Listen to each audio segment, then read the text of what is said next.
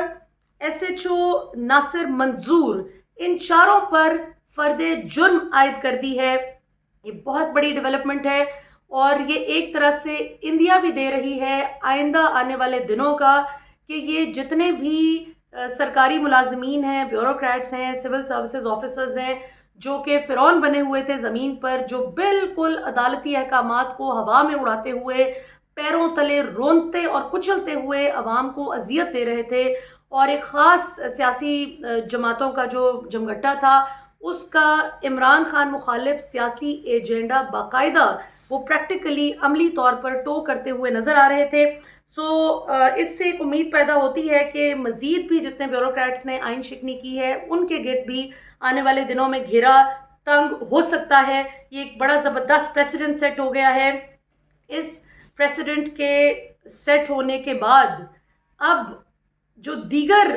قانون شکنی اور آئین شکنی کے مرتکب ہوئے سرکاری افسران اپنے آقاؤں کو خوش کرنے کے لیے، وہ اب ان کو آبویسلی ریلیف دینا، مارجن دینا دیگر جج صاحبان کے لیے تھوڑا مشکل اس لیے ہو جائے گا کہ اب یہ فیصلہ ایک ریفرنس کے طور پر دیگر عدالتوں میں بھی کوٹ کیا جائے گا وکلا کی جانب سے، جو کہ آبویسلی ان آئین شکن سرکاری افسران کے خلاف جو کیس آرگیو کر رہے ہوں گے. ناظرین، اب ہوگا یہ کہ DC اسلام آباد عرفان نواز میمن سمیت یہ جو دیگر افسران ہیں، SSP آپریشنز، SP اور SHO، ان سب پر جو فرد جرم عائد ہوئی ہے، تو اب ان ملزمان کے بیانات ریکارڈ ہوں گے. اب ان کا ٹرائل چلے گا اور ان کا ایڈوکیٹ کیسر امام کو جو ہے وہ بنا دیا گیا ہے پروسیکیوٹر جسٹس بابر ستار کی جانب سے. اور جسٹس بابر ستار نے جس دلیری کے ساتھ میں سمجھتی ہوں کہ آج مکالمہ بھی کیا ہے DC اسلام آباد عرفان نواز میمن سے، جب انہوں نے کہا کہ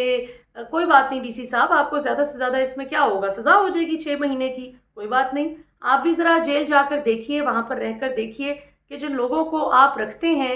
عدالتی احکامات کی خلاف ورزی کرتے ہوئے، جب آپ ان کو رکھتے ہیں جیل میں تو وہ کیسے رہتے رہے، وہ کیسے رہتے ہیں لوگ، آپ بھی ذرا جا کر دیکھ لیں. تو یہ میں سمجھتی ہوں بڑی اچھی یہ آنے والے دنوں کی شنید ہے. اس کے بعد جی بات کرتے ہیں ہمارے سینئر صحافی جو عمران خان مخالف ہیں، بہت اپنے تجزیے دیتے ہیں، انہوں نے پھکیوں کا بزنس شروع کر دیا ہے. پھکیاں اور فوڈ سپلیمنٹس جو کہ مردانہ کے نام سے بھی انہوں نے لانچ کیا ہے اور زنانہ کے نام سے خواتین کے لیے بھی وہ جو ہے وہ کریں گے لانچ، انہوں نے اناؤنس کیا ہے. اور اب ظاہر ہے انہوں نے یہی کام کرنے ہیں کیونکہ اب عمران خان مخالف چورن تو 1000 کروڑ روپیہ میڈیا پر لگانے کے باوجود بھی پٹ گیا، جو کہ مختلف میڈیا مالکان کو نوازا گیا گزشتہ 16 ماہ کی PDM حکومت کی جانب سے، لیکن کوئی خاطر خواہ فائدہ نہیں ہو سکا، بلکہ الٹا ان کی بے عزتی میں دن بدن اضافہ ہوتا چلا گیا. جتنی انہوں نے عوام کی اور عمران خان کی آواز دبائی، اتنی عالمی سطح پر آج آپ دیکھیں کہ امریکہ میں بھی سائفر ڈسکس ہو رہا ہے. جس طرح اب PTI اور نون لیگ فرض کیا بہت آپس میں سخت سیاسی مخالفین ہیں، تو آپ دیکھیں گے کہ اگر PMLN کوئی حرکت کرتی ہے، کوئی ایسی چیز کہ جس کی وجہ سے کسی دوسرے ملک کو نقصان پہنچا ہو، تو آبویسلی PTI اس پہ کیپٹلائز کرے گی. سملرلی PTI اگر کچھ غلط کرتی ہے تو نون لیگ اس پہ کیپٹلائز کرے گی. تو اسی طرح آپ کو پتہ ہے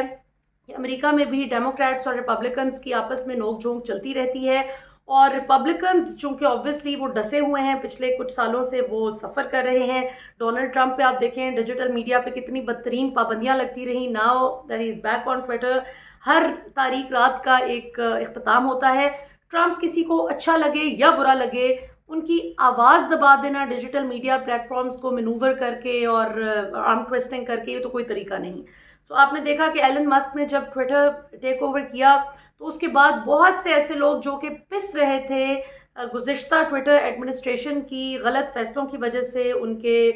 پریشر میں دخل کر جانے کی وجہ سے، ان کی غلط جو اوبلائج کرنے والی حرکتیں تھیں، جس طرح انڈیا کو کتنا اوبلائج کیا ہوا تھا کشمیر پہ، آپ بات تو کر کے دیکھتے. میں نے خود بھگتا ہوا ہے. انڈین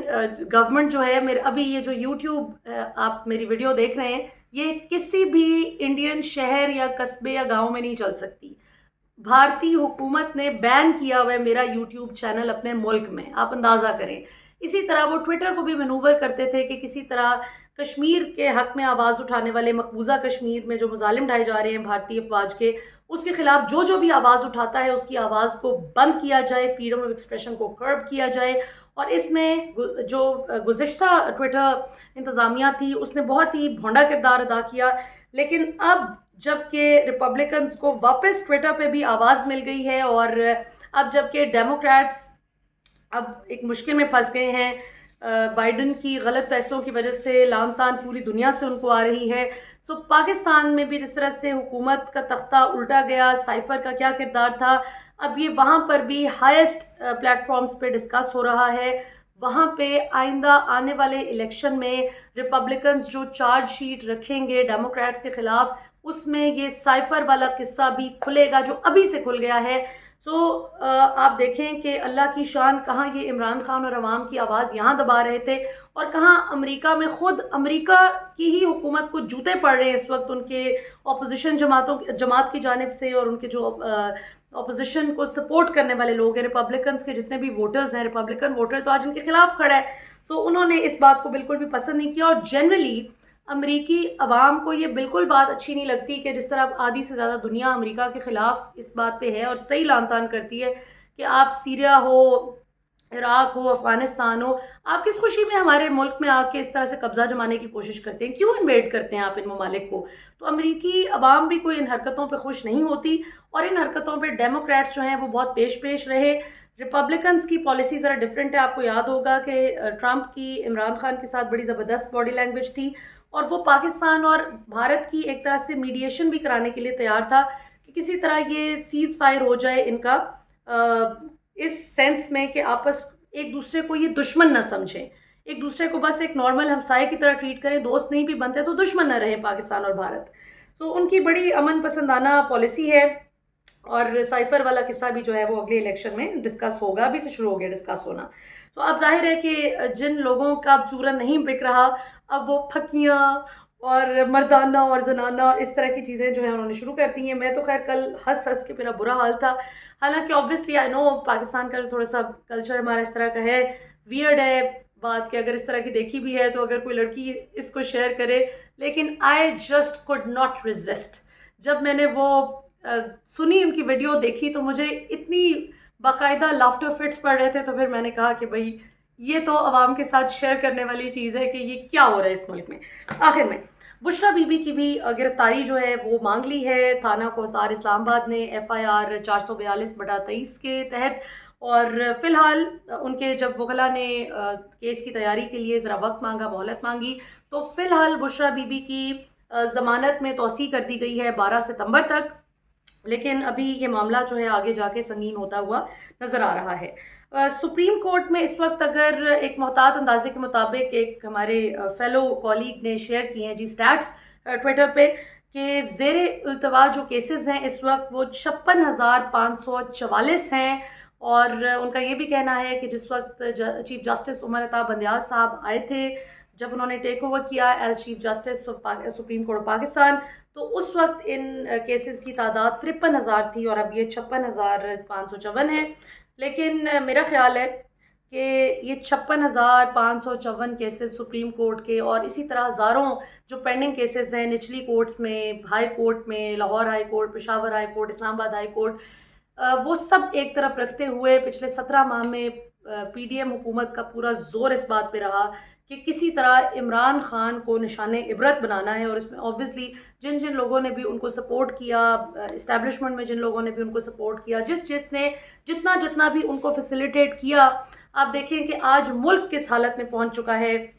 مہنگائی کے حالات کیا ہیں. آج شرم نہیں آتی ان کو, کہتے ہیں کہ عمران خان نے بھی نواز شریف کو سزا دلوائی تھی, اور شرم کرو. عمران خان تو اس وقت حکومت میں آیا ہی نہیں تھا. عمران خان کی تو حکومت ہی اگست 2018 میں شروع ہوئی ہے, میاں صاحب کو سزا تو اس سے پہلے ہو چکی تھی. تو یہ بالکل نان سینسیکل باتیں ہیں, ایک ایکویولنس فالس ایکویولنس کریٹ کرنے کی کوشش کرنا کہ جی نواز شریف نے اگر یہ کیا تو عمران خان نے بھی تو یہ کیا ہے, اگر شہباز شریف یہ کر رہے ہیں تو عمران خان نے بھی تو یہ کیا تھا. عمران خان نے آپ میں سے